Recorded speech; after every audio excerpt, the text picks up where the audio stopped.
सभी साधकों को मेरा प्रणाम। भाइयों बहनों, श्री कृष्ण जन्माष्टमी आ रही है। अपने हृदय की बात आप सबसे कहना चाहती हूँ।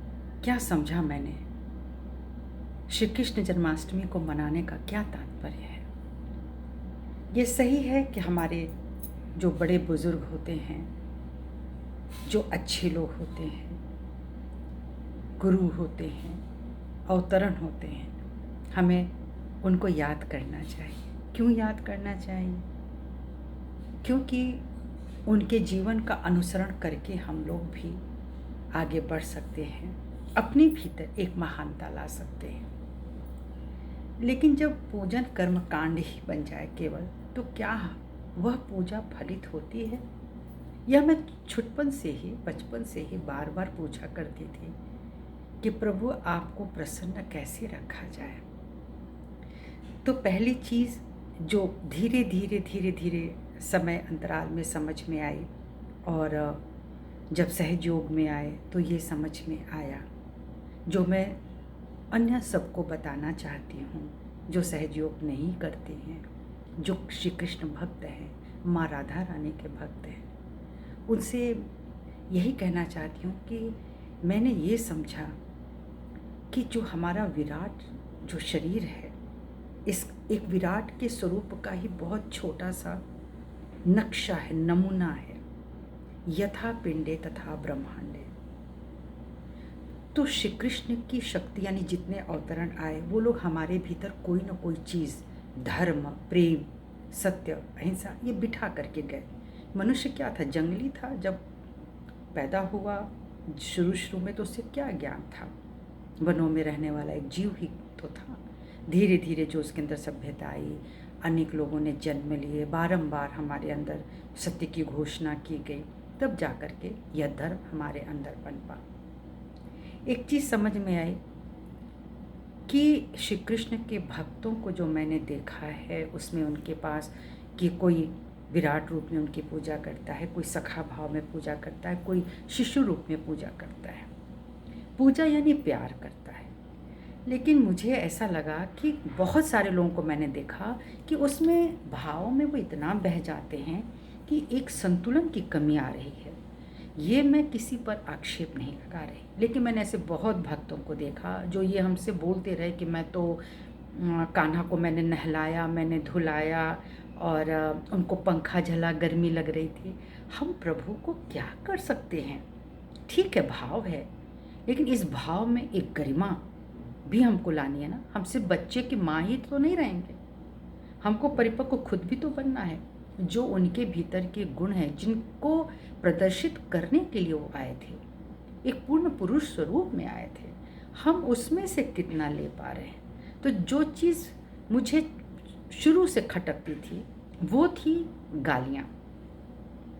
भगवान श्री कृष्ण को प्रसन्न रखने वाले कभी गाली दे ही नहीं सकते हैं, क्योंकि ये जो विराट है, हमारा विशुद्धि चक्र जो है, उसमें हमारा देखना, सुनना, सोचना, बोलना, समझना, खाना पीना, शरीर का बैलेंस, मसल्स बैलेंस, हड्डियों का बैलेंस, सब कुछ इसके अंदर समाहित है।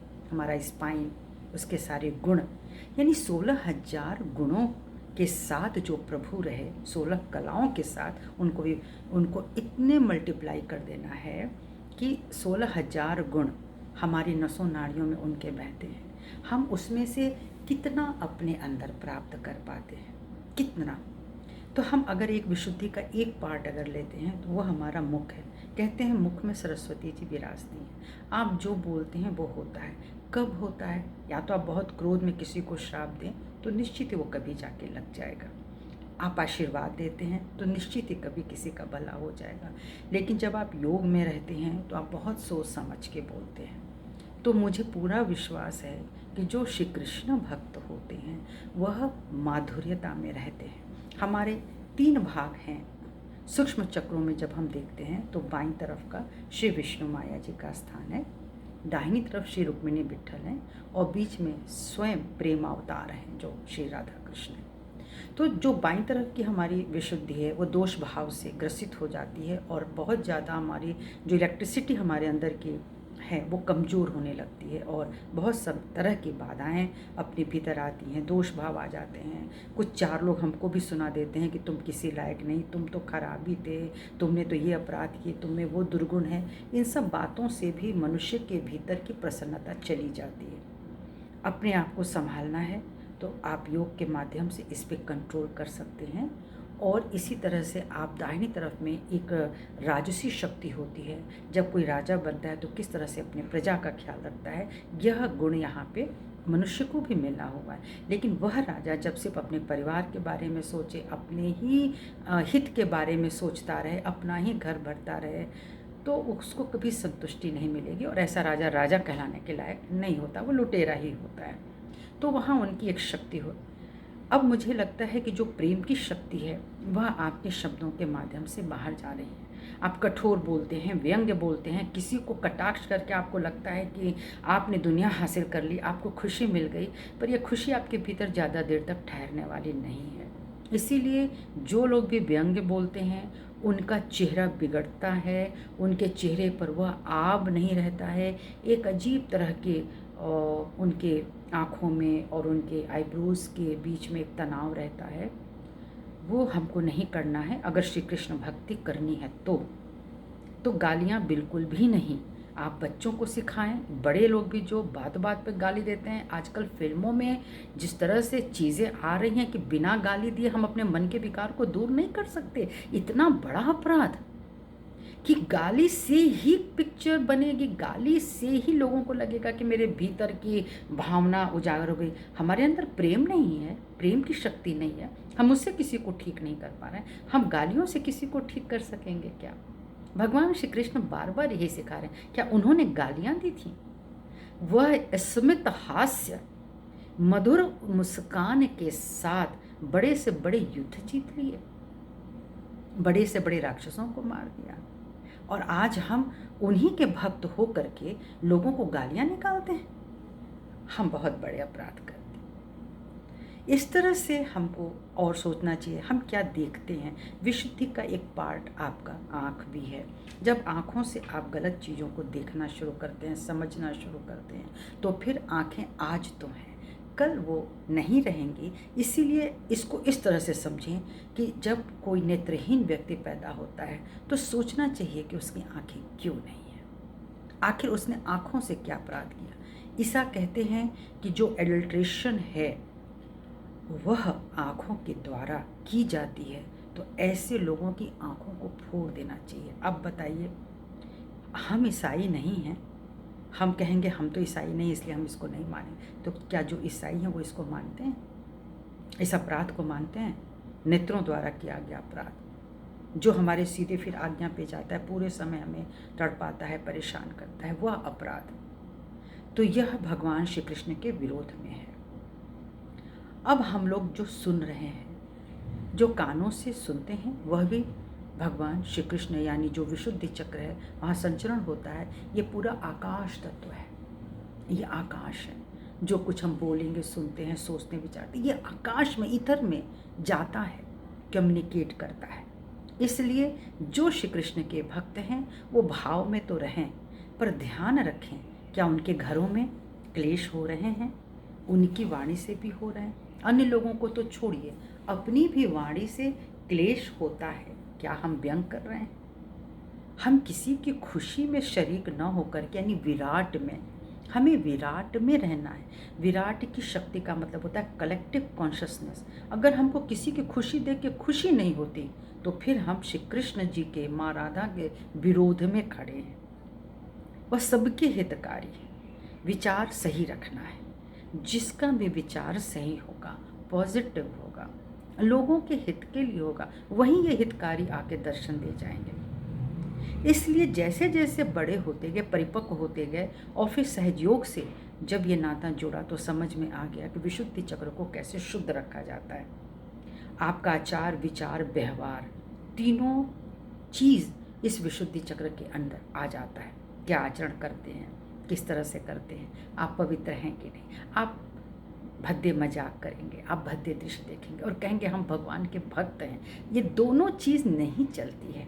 इसीलिए जब कष्ट आता है तो लोग कहते हैं अरे हम तो यहाँ दर्शन करने गए, हम तो वहाँ दर्शन करने गए और फिर हमको आज कष्ट क्यों है, तो बुरे लोग अच्छे हैं, हम ही खराब हैं, हम तो बहुत बड़े भक्त हैं। ऐसी बात नहीं है।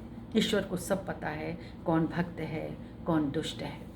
दूसरी बात जो मुझे समझ में आई वो है कि जब किसी का जन्म होता है तो वहाँ थालियाँ बजती हैं, घंटे घड़ियाल बजते हैं, लेकिन कोई व्रत नहीं करता। व्रत क्यों किया जाता है? अपने शारीरिक स्वास्थ्य के लिए, मानसिक स्वास्थ्य के लिए। वहाँ भगवान के जन्म से कोई संबंध नहीं है। तो जब भी हमारे घर में किसी बच्चे का जन्म होता है तो वहाँ पे कोई उपवास तो नहीं रखता, तो फिर हम प्रभु के जन्म दिवस पर उपवास क्यों रखते हैं? तो इससे कोई संबंध नहीं है। ठीक है, प्रभु के जन्म में हमको आनंद मनाना है, उस दिन और अच्छा अच्छा बनाना खाना है। बाकी दिन आप व्रत करें, बहुत दिन है व्रत करने के लिए, लेकिन प्रभु के जन्म का, आपके जन्मदिन पर कोई भूखा रहे कि हमको आज तो जन्म हुआ है आपका इसलिए हम व्रत करें, हम तो भूखे हैं, क्या अच्छा लगेगा? किसको अच्छा लगेगा? इसलिए ये भी बात समझ में आ गई कि भगवान का जन्म का मतलब है आप एक उपवास रखेंगे। उपवास मतलब प्रभु के साथ बैठेंगे, अपने साथ बैठेंगे। आप एक विचारक हैं, आप अपना चिंतन करेंगे और ये ध्यान रखेंगे कि हमसे कोई गलती तो नहीं हो रही है। प्रभु देखिए, कुछ लोग होते हैं जो कभी आपको कभी तरजीह नहीं देंगे, उनको आप में हर बात में कमी लगेगी। आप जैसे क्या था कि मैं बचपन में हम लोगों को ये संस्कार सिखाया गया था कि जब कोई बड़ा आए कमरे में प्रवेश करे आपके समक्ष तो आप खड़े होंगे। जैसे कि आप स्कूल में जाते हैं और अपने क्लासरूम में बैठे होते हैं, आपके टीचर आते हैं, आप खड़े हो जाते हैं। हम लोगों ने इसी को ग्रैस्प किया था। तो मेरे एक बड़े रिश्तेदार, हम सब लोग ड्राइंग रूम में बैठे हैं, एक रिश्तेदार अंदर आए, हमारे बुज़ुर्ग, मैं उठ के खड़ी हो गई। वहाँ पे कई लोग बैठे थे, सबने बोला आप खड़ी क्यों हो गई? मैंने कहा ये मेरे बड़े हैं और बुज़ुर्ग हैं, मुझे तो खड़ा होना है। बोले ये तो आप नाटक कर रही हैं, ये तो नाटक है, सब लोग बैठे हुए हैं, अरे वो आए और बैठेंगे, ये तो नाटक है। तो कई ऐसी चीज़ें जब हम कुछ अच्छा करते हैं, अच्छा बोलते हैं, तो कोई बोलेगा आप तो बना के बोलते हैं, आपका तो फ़ोन पे आवाज़ ही ऐसा लगता है जैसे आप कोई गाना गा रहे हो। माने मैं ये बात समझ लिया मैंने कि जिनको नहीं पसंद होना है ना, वो आपको पसंद नहीं करेंगे। आप इसकी चिंता मत कीजिए। आपको किसको पसंद करना है और कौन आपको पसंद करे, वो मेरे प्रभु हैं। मेरे प्रभु की नज़र में हमें अच्छा होना है। हमको किसी की न सुन करके अब ये समझना है, आज इस अवस्था में आने के बाद भी अगर हम ईश्वर को नहीं समझ पा रहे हैं तो फिर हम किसी बहुत बड़े दुख दुविधा में फंसने वाले हैं। प्रभु को समझना माने दुखों का निवारण है।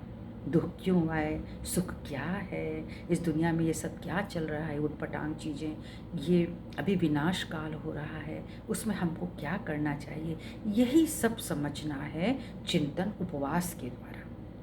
इसलिए हम किसी को हर्ट ना करें। मुझे यही लगता है प्रभु, मेरी आदत में शुमार नहीं है कि मैं किसी मूर्त को बैठ के नहलाऊं, मैं नहीं कर सकती, तो क्या मैं आपको प्रसन्न नहीं करूंगी? प्रभु ने कहा तुम किसी दूसरे को प्रसन्न कर दो, तुम मेरे भोग लगाने से बेहतर है तुम किसी दूसरे को खाना खिला दो, किसी को वस्त्र दे दो, किसी को ज्ञान दान दे दो, हृदय से लगा लो। कोई दुखी है, पीड़ित है, उसको अपने हृदय से लगा लो। जब आप ये करते हैं तो प्रभु स्वभावतः प्रसन्न हो जाते हैं। किसी चीज़ की उनको आवश्यकता नहीं है, ये आवश्यकता हमारी होती है कि हम धूप जलाएं, दीप जलाएं, नैवेद्य जो भी कर रहे हैं वो हमारे आत्मा के लिए, चेतनता के लिए आवश्यक होती है। लेकिन जब आप परिपक्व होते हैं, जब आप योग में चले जाते हैं, जब आप हिमालय की खूह में बैठ जाएंगे तो आपको किस साधन की आवश्यकता होगी? इसलिए इस बात को समझना चाहिए कि किसी दूसरे के हृदय को पीड़ित नहीं करना चाहिए, व्यंग नहीं बोलना चाहिए, नहीं तो हमारा विशुद्धि चक्र खराब ही रहेगा। हमें अच्छे विचार रखने चाहिए ताकि हमारा आज्ञा और विराट सुंदर हो और अच्छी बातें देखें, अच्छी बातें सुनें और सबको सराहें। ऐसा ही मुझे लगा। तो एक छोटी सी मुझे कथा याद आ जाती है कि प्रभु हमेशा मुस्कुराते कैसे रह सकते हैं। तो लगा प्रभु जो हैं वो साक्षित्व की अवस्था में, वो देखते हैं, वो नाटक कर रहे हैं, उनको पता है कि बस एक पात्र है, ये मेरा वास्तविक जीवन नहीं है। ऐसे ही लोग पार हो जाते हैं जो ये समझते हैं कि मुझे ये काम करना है, ये तो एक नाटक है, पात्र है, आपको करना पड़ेगा, लेकिन उसके बावजूद आप उसमें अलिप्त होते हैं, आप उसको साक्षी भाव से देखते हैं, थोड़ा आप उससे दूर हो जाते हैं, तो फिर आप श्री कृष्ण जी के ही जगत में जी रहे होते हैं। तो एक बहुत ही सुंदर कथा है छोटी सी कि एक बहुत बड़े सेठ थे और उनका मुनि थोड़ा गरीब थे। वो भगवान के दर्शन करने के लिए बांके बिहारी जी के पास जा रहे थे। तो सेठ जी ने उनको 100 रुपये दिए, बहुत पहले की बात है। 100 रुपये दिए और कहा कि इससे जो है ये भगवान के श्री चरणों में जाके तुम चढ़ा देना। मुनीम जी जब वहाँ पे गए तो देखा इतनी गरीबी, इतने भूखे लोग बैठे हुए हैं, तो उनके पास तो इतना पैसा नहीं था। उनको लगा कि अगर ये 100 रुपये को मैं थोड़ा सा इनको खाना खिला दूँ तो भगवान जरूर प्रसन्न होंगे, और 2 रुपये श्री चरणों में डाल दूँगा। 98 रुपये का उन्होंने भोजन कराया सबको, वो लोग बहुत प्रसन्न हुए, और 2 रुपये वो श्री चरणों में बिहारी जी के छोड़ते हैं कि भगवान ये सेठ जी का पैसा आप कबूल कर लीजिए, स्वीकार कीजिए प्रभु। इधर सेठ जी को सपना आता है, प्रभु कहते हैं कि मैंने तुम्हारे 98 रुपये स्वीकार कर लिए। सेठ जी की नींद खुल जाती है, 98 रुपये स्वीकार कर लीजिए, कर लिए का क्या मतलब होता है? तो 2 रुपये कहाँ गए? क्या 2 रुपये मुनीम जी ने खा लिया? आएंगे तो पूछते हैं। तो जब मुनीम जी आते हैं तो उन्होंने पूछा, क्यों भाई आपने 2 रुपये का क्या किया? 98 रुपये तो प्रभु को सौंपे, बाकी 2 का। तो वो चरणों में गिरा, महाराज आपको कैसे पता चला? बोले प्रभु ने मुझे स्वप्न में दर्शन दिया था और बताया कि तुम्हारे 98 रुपये मैंने कबूल किए हैं। तो बोले कि सेठ साहब मैंने ये 98 रुपये तो गरीबों की भूख मिटाई है इससे।